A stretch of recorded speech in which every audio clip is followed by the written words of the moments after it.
Hello everybody, welcome back to the channel. My name is Larry Bodenheimer and today we are taking a look at Basic. Basic is a 32-bit Trojan. It is either a info stealer or a rat, and we will figure out which one it is once we analyze it later on in the video. Before we do that, let's go ahead and take a look at virus total. This has 53 out of 73 detections. Here are your tags. We've got calls WMI, check CPU name, BIOS, long sleeps, assembly, detects debug environment, which this has been assigned to literally every malware sample I've seen in virus total. It means nothing at this point. Malware, it's got a CVE as well, and exploit. So at the end of this video, we will take a look at which specific CVE this is. We do have 53 out of 73 detections. Here's your popular threat label and your family labels. Let's see who is not detecting this, because with all of these detections, it would take longer to see who does than who doesn't. So what big names are not picking this up? Well, we have Baidu. It's not a good one, but it is a big name. And what other big names do we have? Webroot is also not detecting this, and that's about it. So it looks like Bitdefender does have a signature for this. Basic 8 Gen. What about Kaspersky? Kaspersky, here we go. We have MSIL Dropper, or Denoper. I'm not sure if they meant to put it like that, but either way.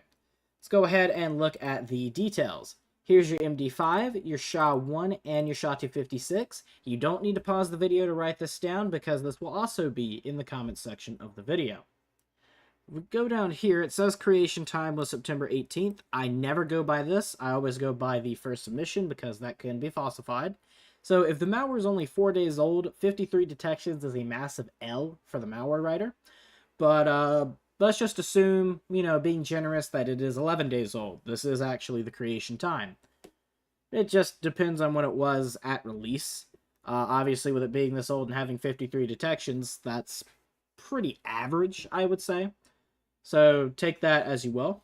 This has been uploaded under Microsoft Edge Update.exe, Visual Studio.shell.framework.dll, a random string, which is most likely from a malware forum, browser UI, this is the one that I have, a browser UI with capitals.exe, services.exe, and conhost.exe.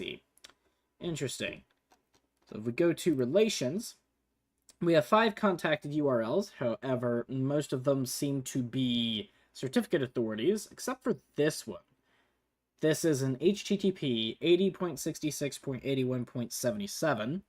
It's got a really long string here. SQL, generator, long poll image, VM Proton, public temp.php. Very suspicious, but no detections, so do with that as you will. We do have 6 contacted domains, so we've got the Microsoft one here. Microsoft.com now has a detection. Who is detecting Microsoft as malicious? It is SOC Radar. Great. You did some great thinking there. Fantastic. Anyway, we also have this dns.msfncsi.com. Never heard of that. If it is a Microsoft thing, well, it doesn't look like it's formatted like a Microsoft URL. So we'll come back to that. We do have 8 contacted IPs as well. So this URL is not showing up as malicious. However, this IP address here is, and it seems to be out of Russia. So we'll run that through the Whois and Abuse IPDB later. We do have 2 execution parents, mm2launcher.exe and Microsoft Edge Update.exe. We have 59 dropped files. Now, I'm not going to go through all of these, but I will go through the ones that have a bunch of detections. So we have 2 suspicious ones here, some .logs, another .log. Are these all .logs? It looks like they are. So we've got a bunch of malicious .log files. Interesting, except for this one. This is a DOS batch file. Okay. And then we've got a log and another exe, which seems to be the malware itself. So not too surprising there. And if we go to behavior, again, I don't spend any time on behavior on this channel, but if you want to pause the video and look for yourself, this is your opportunity to do so. So let's see here. We have 2 dynamic analysis sandbox detections. Zenbox is giving it everything, as usual, and Yomi Hunter flags it as malware. Good job. We have 3 crowdsourced Sigma rules for high and 2 for medium. And then we have 3 high, 2 medium, and 1 low crowdsourced IDS role. And finally, for virus total, in community, there's no comments, which means Jaffa hasn't been here. I have this one all to myself. So now let's take a look at the programs that we have open. We have Wireshark, Process Hacker, Zooey, Process Monitor, and Fiddler Classic. I'll go ahead and restart these. So let's go to Wireshark, start, continue without saving. And before we run the malware, last thing we'll do is look at its properties.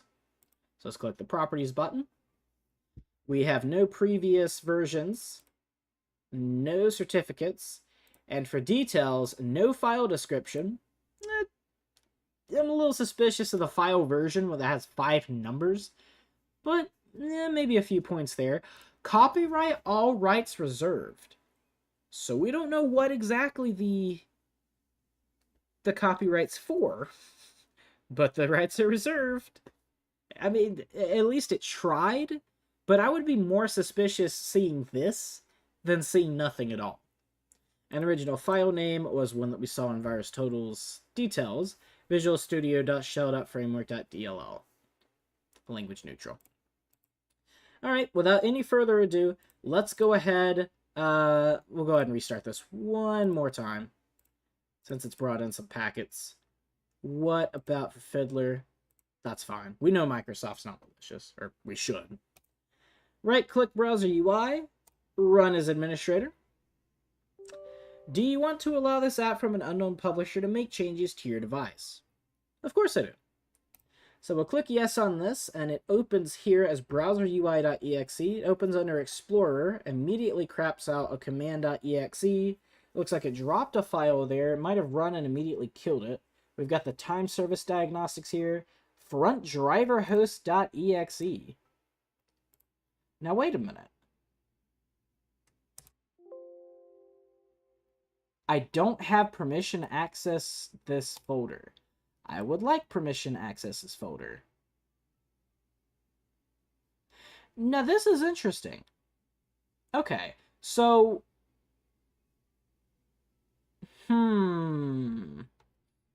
So last time I ran this, it dropped a file called Microsoft Edge Updater.exe or update.exe.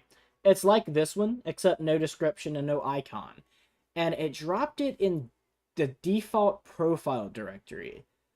But it dropped this one in OEM recovery.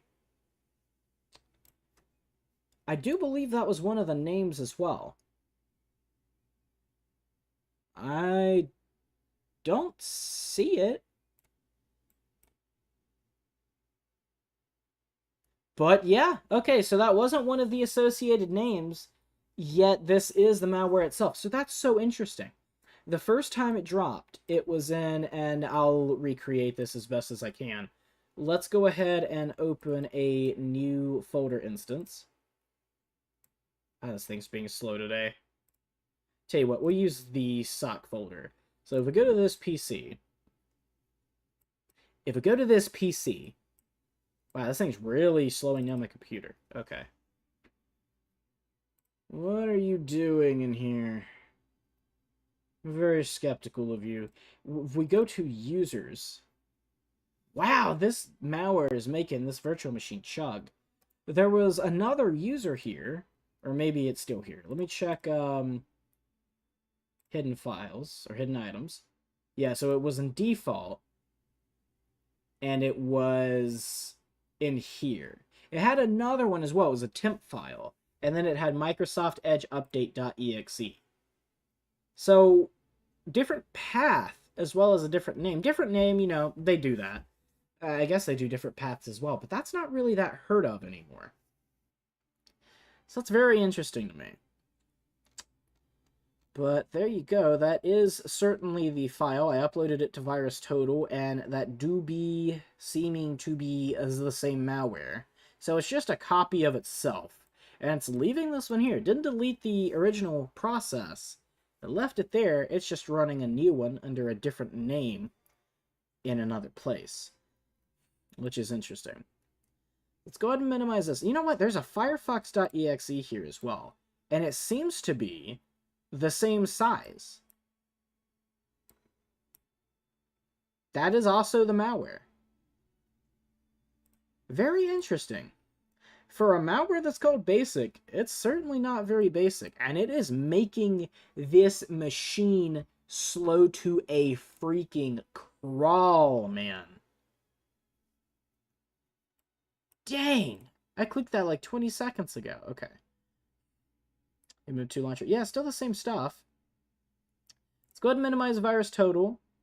And just to show that this has no debug or like debug preventative measures, let's go ahead and open the process hacker and just open like task manager, which every average malware can detect being open. And no, still runs. Nothing we really have to worry about. Can I see this in the task manager? I feel like they probably wouldn't have this hide from task manager because they have it with a legitimate name. Yep, it's right here. So that's fine. It's not hidden, which is interesting. It only takes 33 megabytes. So I'm not sure why it's causing the machine to slow down so much. But with that being said, let's go ahead and let us open Wireshark. 58,000 packets! And we have some HTTP. And there's that long poll that we actually saw in Virus Total. So I'm going to stop this. I'm going to immediately save it. We're going to leave it to run again. I'm probably going to do 2 analyses. We're going to go to Zooey, import data, filtering through 58,000 packets is probably going to take a while for us to look through. Shouldn't take Zooey too long to format, but it might take a few minutes to filter through ourselves. And while it's doing that, let's open up Process Monitor. So we're going to apply 2 filters.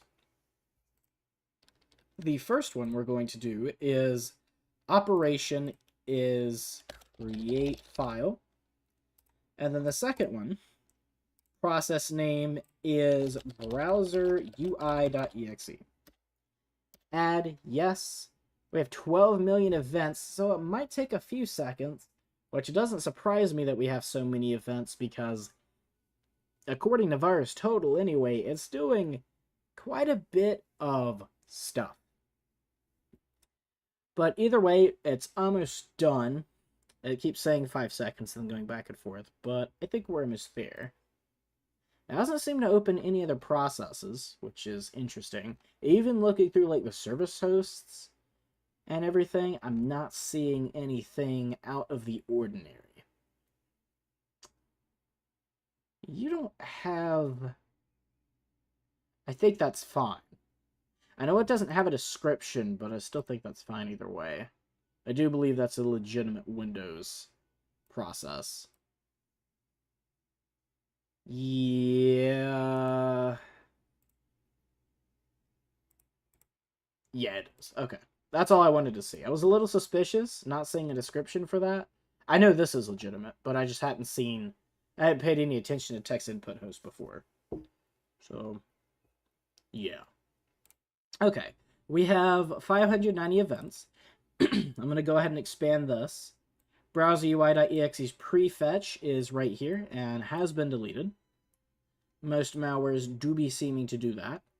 We're going to pay more attention to the name not found than we are with everything else. But if I see anything like suspicious out of the corner of my eye, like it's connecting or like trying to read a bunch of stuff, then we'll pay more attention to that. I do see some interesting things here. It's for assembly though. So 1, it's deleted, and 2, it's an assembly, so we wouldn't be able to see much anyway. Looks like it's accessing browser UI again in the desktop. It's opening PowerShell. I see. System.security. Got a bunch of other things. It's a lot of name not found, which means it's deleted them after running it. However, and yeah, here you can see it's accessed recovery and OEM. However, it is not very interesting on a visual level. It looks like it did actually access Zooey.exe. Might have recognized... I'm very curious as to why it accessed that. Because to access it, it had to be... You know what? Let me jump to that really quick. Windows portable devices. Is that not the same? Interesting. You know what I think it's doing? I don't think it actually has. So my first theory was that this has just a list of names that it pulls through to create copies of itself. So in a way, this is kind of like a worm. But the reason I say that is because I thought it just had like a definitive list of names that it would use to create copies of itself. You know, common everyday files. Now that I'm seeing Zooey, I've got a feeling that it's actually trying to pull program names from your machine and drop them in other places. I don't believe Windows portable devices is even a real like thing that comes with Windows. Because if I check my Windows 32 folder on my host machine, and program files x86, no, that's not even a real folder. That's very tricky. Again, for a malware that's called basic, this is not very basic. So it's another thing to keep in mind. I don't believe recovery and OEM is a thing either. Maybe recovery. I want to check this too, because now I am very, I am very interested in this malware. Let's go back. And we have to show hidden files. So let me maximize this. Oh, how do you even do this on Windows 11? I'm so used to Windows 10. Show more options? View? Because they, like, redid everything. Show... Oh, here we go. Recovery. I don't have access. Yeah, there's no OEM folder. That's very tricky. I have a reagent.xml, but no recovery folder. Or no OEM folder. Very, very interesting. I'm having a lot of fun with this, if you can't tell. So it accessed that Windows Portable Devices folder again. And we've got more stuff over here. We got a temp thing here. Okay, let's open that. Let's jump to this really quick. And there's that front drive host.exe again. It looks like this may have been deleted. I believe we already have... Yeah, we already have hidden items on, so this may have been created and then deleted, which is unfortunate, but it is what it is. We've got stuff in Windows caches, and then I think that's the last suspicious name. So I'm not going to do a search on all of these new things, not the fake Zooey, not the fake Firefox, but I am going to do the one for the front driver host running. And I'm going to do that because it is actually, you know, running. I didn't see any of the other ones running. So we'll take a look at this one. So it's front drv host.exe. And see if this did anything on its own. If this created more of them, I'm going to be very interested to see exactly what it did. Because this has, like, worm properties to it, and it's been forever since I've seen something like this. I'm so excited. I've got a feeling this is not going to be your standard info stealer, but it's going to be a rat. And the reason I say that is because all of the stuff that it's doing, info stealers are usually extremely simple. They run once anyway, and then they never run again, unless you manually run them like an idiot. But, rats can be persistent. Usually are. So this actually isn't doing anything. Well, now that might not be true. Let's go to the filter and then remove the create file. And just take a look at everything that it's doing. I would be very interested in seeing if it's doing anything at all. If it's not, it might just be running checks. Or it may not be doing anything. So... let's wait for that to finish. Zooey is also finished. I do realize that. We take another look in Wireshark. It's not sending much data anymore, but it's still sending some HTTP connections. So this isn't doing anything. Okay, fair enough. Let's go ahead and remove all of these filters. Let's go to remove. Okay. And then it'll display everything here in a second. I'm not too worried about that right now. Let's take a look at Zooey. Let's go to query pool. I'm kind of scared to see how many rows of data there are going to be. 925. You know, that's not actually as many as I thought, which is good. But let's look through here. So we got a bunch of files. We have a notice. It's probably an invalid certificate. SSL certificate failed with unable to get local issuer certificate. All right. Redmond, Washington. Fair enough. Okay. What else do we have here? Any weirds, any alerts, any notices? We have some HTTP, but I'm going to look at that in Wireshark instead. So we do also have Fiddler, which I think I'll actually use first. It's weird that I actually use Fiddler for anything, because most of these new malwares don't send anything in clear. But that's fine. I'm actually... Oh, wait. You have another notice.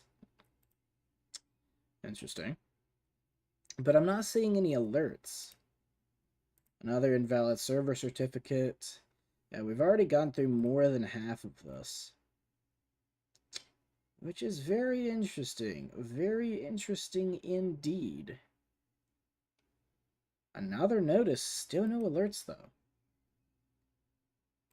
Huh. Another notice? I feel like we're getting closer. Another one?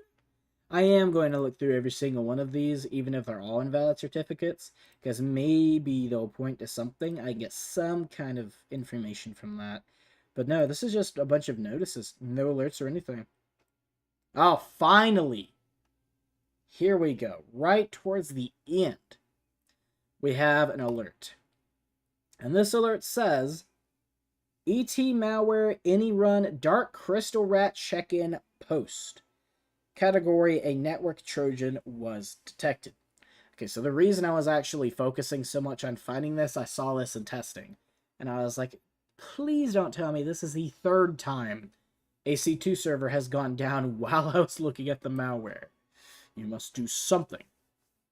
But, so we do have a connection to a dark crystal rat C2. Most likely. Let's go to Fiddler.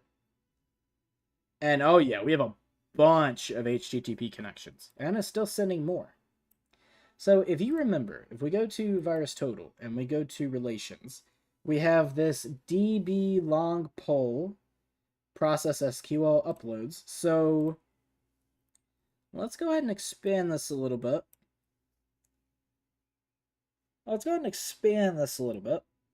And yeah, that's, well, actually, you know what? That seems to be different. It is different. Wait. Is it different? Actually, no. It's the same. Okay, so it's the exact same thing that we saw in VirusTotal. It's got the same body. File streaming service. That's interesting.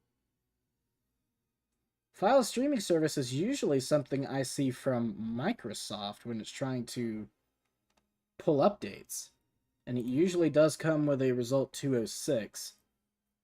But accompanying them, I usually get connections to like a 4TL website or something like that.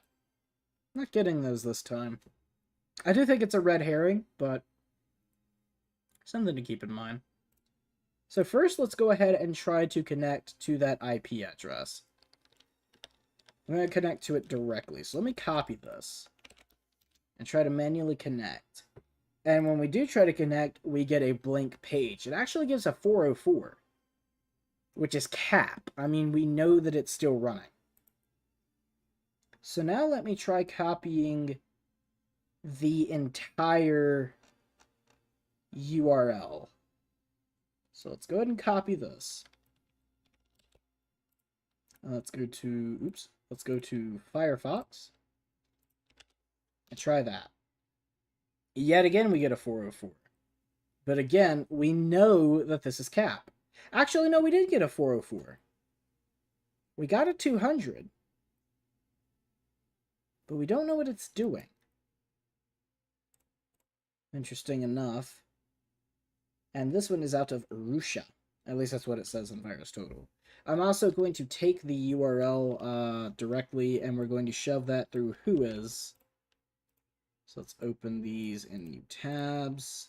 And abuse IPDB. Let's check that. It was not found in the database. ISP Alexander Velerovich Makonko? Usage type, data center, web hosting transit, host names, domain name, and it's out of Moskva. Okay. Interesting. Here is the Whois. There was a button for Whois. It's probably the same website. Here's the RIPE database query. We have, it is out of Moscow. Professional Gaming Solutions. Interesting. Out of Shelton Street in London, UK. Now that's interesting. That's a very interesting indeed. There's the full address. It's Abuse Network Operations Center. Please don't go harassing these people. There's no guarantee that, you know, they don't offer legitimate services. And this is YouTube, and I know how you people are. Please be adults. Don't go telling people to kill themselves or replying with their IP or anything like that. But here's the Whois. Okay. I think we've taken a look at pretty much everything. There's really no point in looking in Wireshark. I will stop this and create one more packet capture, though, and run it through Zooey. I don't think we're going to get anything that we haven't already seen, but I will go ahead and give this a shot. So let's go ahead and import the 2.pcapng, and then once we do this, I'm going to restart the virtual machine, and we're going to open Process Hacker as soon as possible and see if we can't get some confirmation on whether this is, what's the word I'm looking for, whether this is persistent or not. Didn't say it was in VirusTotal, however, it doesn't always say that. And we will look at the CVE at the end as well. So let's looky here. Started 1 minute ago, it should finish any second. It didn't take very long for 150,000 packets. And this does not have nearly that many. Let me open everything except for the right one. I'm used to it being over here. I don't know why it's at the very beginning, I'll be honest. We have a port here as well, 50527 to 80. So it may have opened a port. Which is fine. It is fine indeed. And it is finished. Let's go ahead and query pull. 469 rows this time. Alright, I'm just going to skim through this. I'll ignore the notices this time. And also the HTTP. But if we have any other connections, I'd like to know about it. Although I very highly doubt that we do. And we don't. We have some weirds here. Line terminated with single CR. These don't indicate malware most of the time. They're just funny for me to look at. But now that we've looked at that, let's go ahead and restart the virtual machine. And once it restarts, I will open Process Hacker as quickly as I possibly can. And we will take a look at the malware again. Seemed to be doing something suspicious there when I restarted the computer. It opened and closed a bunch of processes almost immediately. Back to back. Not two at a time, just in a chain. I'm very curious of that. That most likely has something to do with the malware. So let's go ahead and put in the password for the computer. Alright, welcome. You're going to remind me that my computer's almost set up, aren't you? Oh, you're not. Okay. Sock. Open faster. Yeah, whatever this malware is doing, I mean, we saw what it was doing, but it's slowing down my computer dramatically. If we scroll down, I don't see anything indicating infection yet, but it doesn't have to start in Explorer on startup. It could start anywhere else. We have setup.exe, but I'm fairly certain that is the legitimate Microsoft Edge installer. So yeah, identity helper closed with it, so it probably is. But the fact it was doing all that and is not continuing on startup is phenomenally strange to me. So I think here's what I'm going to do. I'm going to go ahead and end this video and start, well, maybe not edit it. I'm going to end this, give it 10 minutes and watch it. And if it does open a new process, then I will leave a little blurb at the end of this video. If it does not, then this is the last you will be seeing of me. In that case, thank you so much for coming out to this episode. I hope you guys did enjoy. If you guys are new to the channel, please make sure to leave a like, leave a comment in the comment section down below, letting me know if there's anything I did not do in this video that you want to see for future ones. My name is Larry Bodenheimer. You guys have been amazing, and I will see you in the next one.